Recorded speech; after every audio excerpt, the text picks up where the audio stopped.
A renewed call this evening from anti-corruption watch group National Integrity Action (NIA) for an update on the PETROJAM affair. In 2018, a report by the Auditor General documented several breaches at the state-owned oil refinery, including hundreds of thousands of barrels of oil being unaccounted for.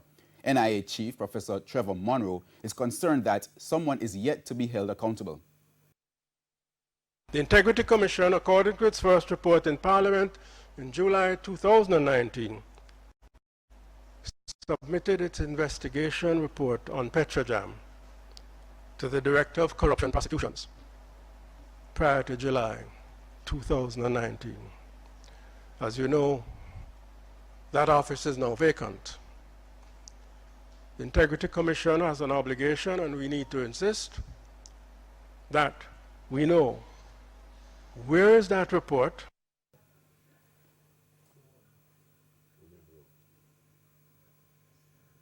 Professor Monroe was speaking at the Press Association of Jamaica PEJ Forum in Kingston on Monday evening. The forum is part of the PEJ's week-long celebrations. Stakeholders gathered to discuss whether the news is too negative in Jamaica. Veteran journalist Franklin McKnight gave his view. A society where there is dirt everywhere, there's almost a compulsive littering of the place.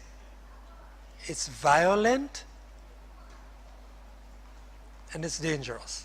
That has happened over the last 20 years, whether you want to call it negative or not. That's the state where we are.